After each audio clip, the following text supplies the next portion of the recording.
All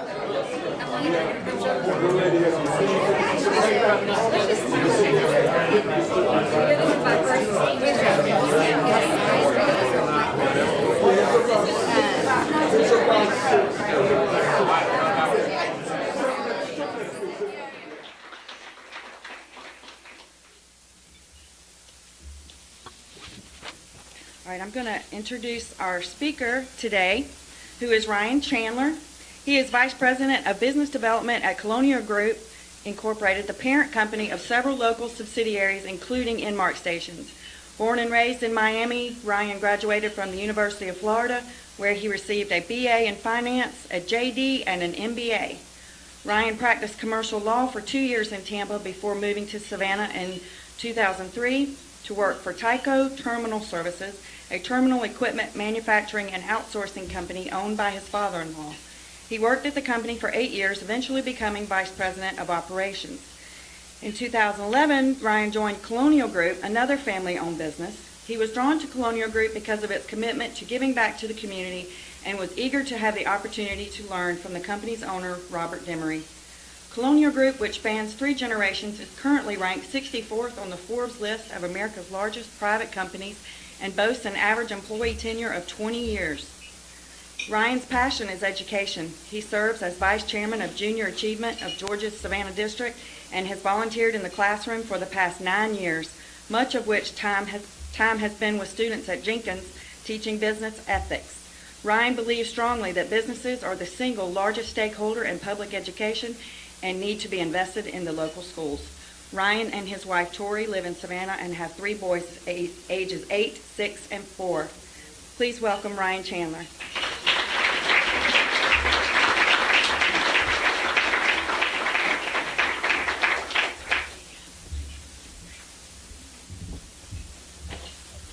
Well, good afternoon, everybody. How are we doing today? It's great. Do I have to hold both of these? Can you hear me if I talk like this? Can everyone hear me? Okay. It's wonderful to be here on behalf of Colonial. It was great to be asked by Michelle to come and share in what's a great celebration for Buy Local Savannah. 2 very important awards. It's Advocate of the Year and it's Business of the Year. Colonial shares Buy Local Savannah's values. It's clear that no small part of Colonial's success over the years has come because of the local community's support of it, as well as Colonial's returning of its thanks back to the community over the years. So when Michelle approached us and asked us if we would come and talk for a little while, she said there were 2 things that she thought would be interesting for folks to hear about.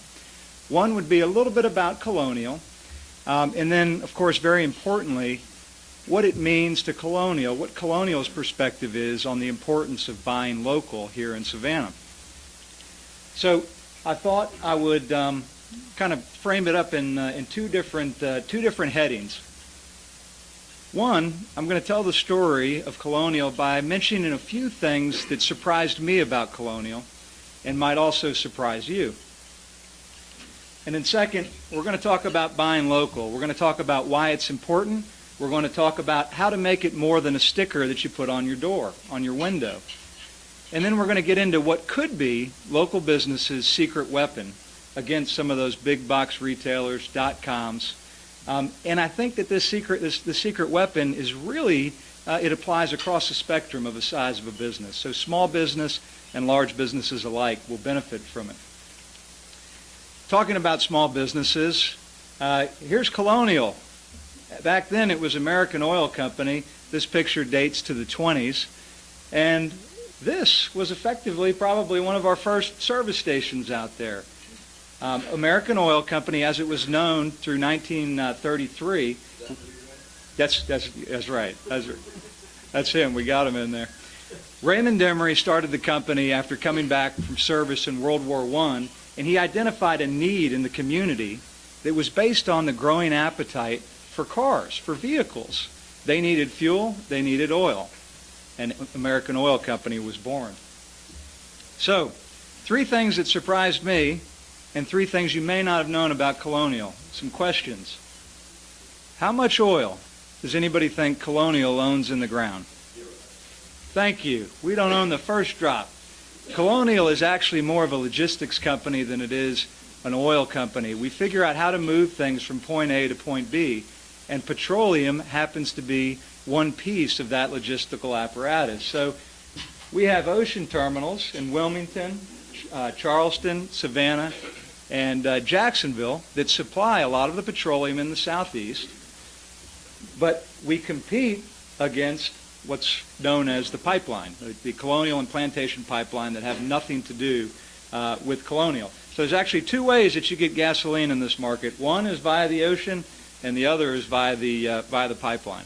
So no oil in the ground. Most of our product, all of our product, is above the ground. It's in tanks, and it's refined. It's not crude. We don't own any crude at all. All right, so we don't own the first drop. Do we sell anything besides petroleum? And the answer is absolutely. We didn't grow to be 64 on Forbes' list of America's largest private companies through petroleum alone. In fact, that's one piece of the business, but we also operate very large liquid and dry bulk terminals along the ocean. What do they move? They move everything from petroleum to chemicals on the liquid side, but they also move other important commodities like kaolin clay. It's one of the major exports of Georgia. Goes right through the bulk of the, in fact, all of the bulk exports of kaolin clay move right through our Georgia kaolin terminal here in Savannah. We have tugs and barges in our bunkering division that are basically like a mobile gas station to these huge vessels that call on the Port of Savannah, Charleston, Jacksonville. We have, of course, you all be familiar with Enmark, our retail convenience and fueling division that's celebrating its 50th anniversary this year. Thank you very much.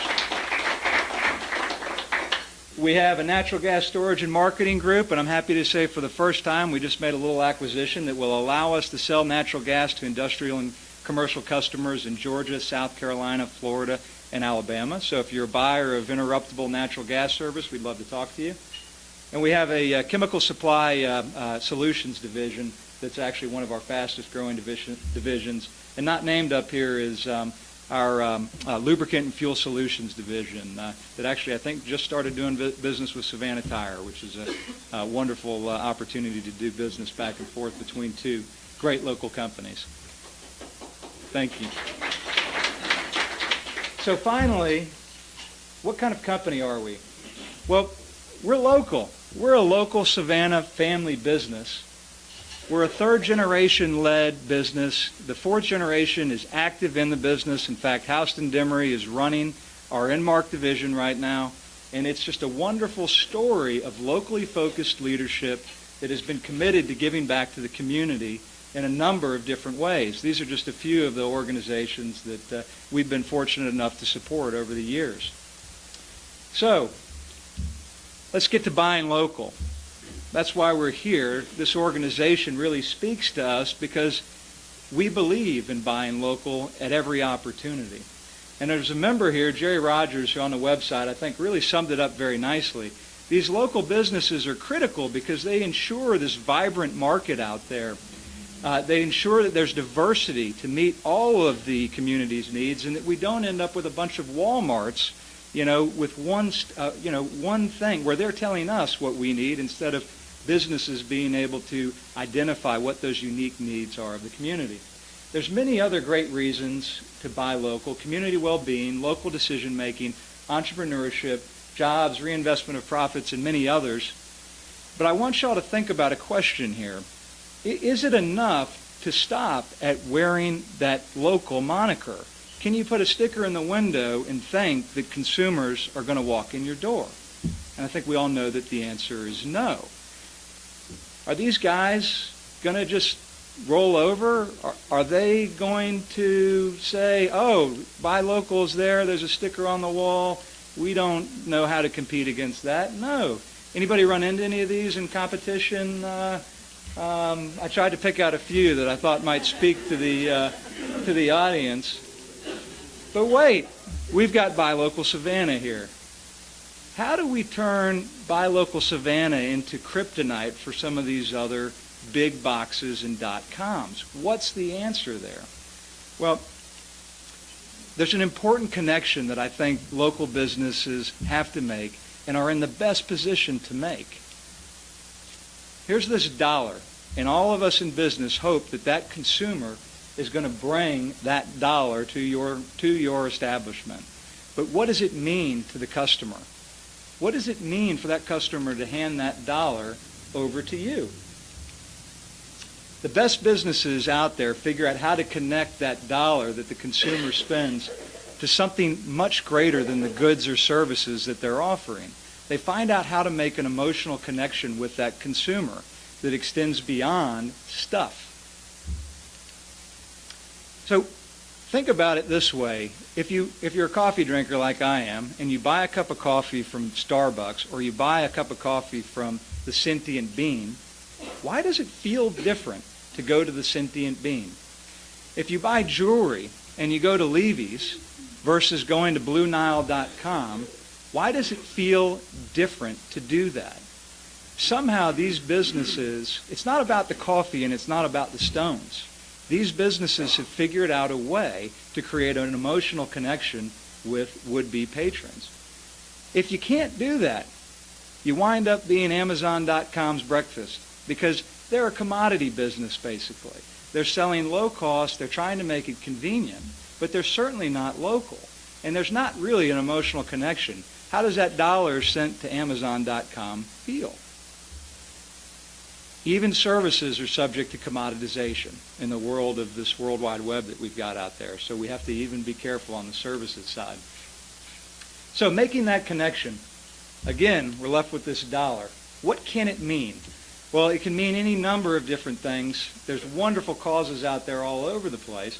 Caring for neighbors in need, servicemen and women, stronger community, better schools, physical and spiritual wellness, caring about the next generation, respect for traditions.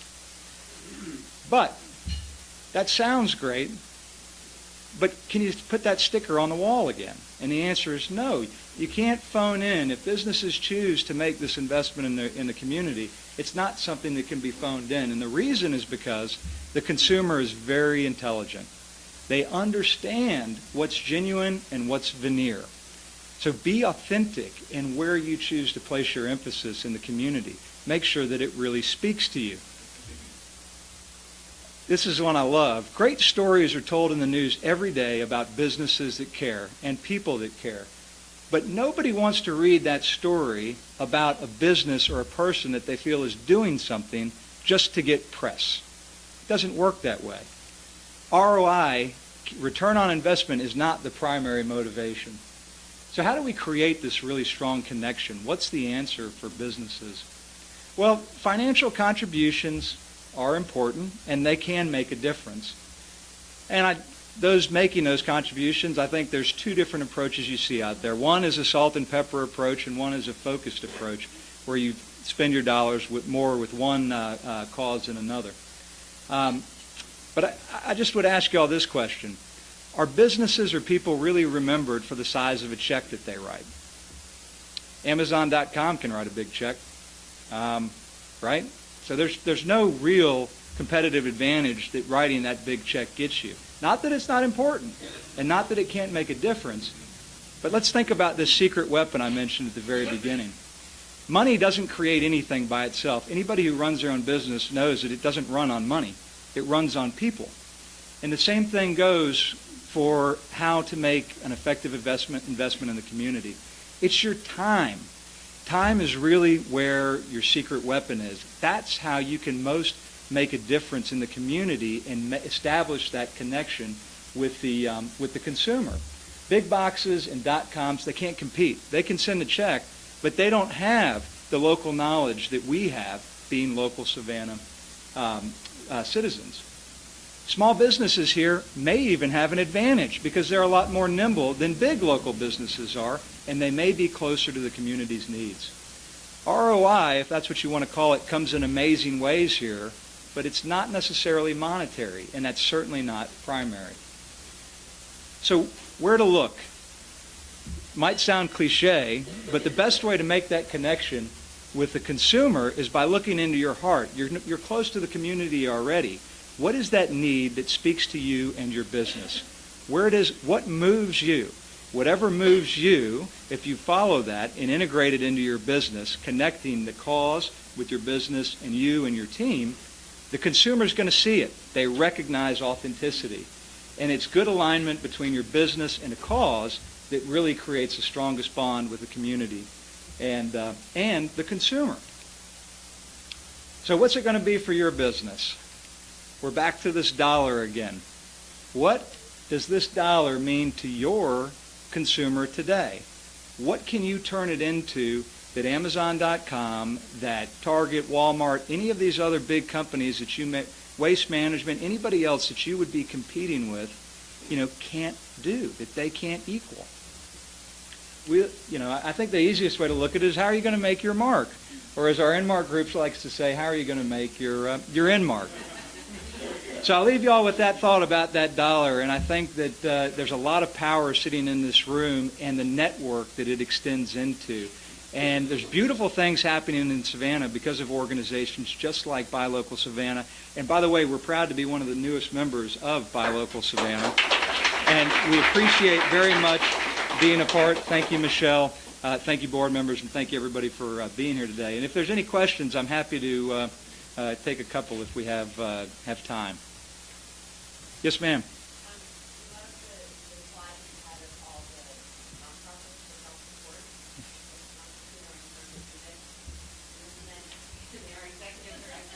I meant to say that this was a sampling, and I did try my best to incorporate all of them. My apologies. Well, we're very happy to be a supporter, and there are many other, Jepson. I mean, there's tons of other great organizations out there we love to support. So, great. Thank you for pointing that out. I appreciate that. I'll be blushing for at least the next 5 minutes. Oh, and by the way, there's some gifts from Enmark on your table. There's a really nice refillable coffee mug, refills for 79 cents at your local Enmarks. There's a free car wash coupon out there. There's a right way and a wrong way to use the car wash. This is the wrong way. Stay between the yellow lines. And no trailers, particularly not lawn trailers. Thank you all very much. I appreciate being here.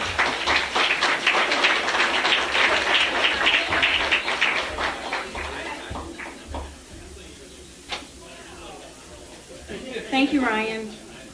We need you to come back every month, okay? Yeah, I'm happy to. Look forward to it. That was a great pep talk. And speaking of new members,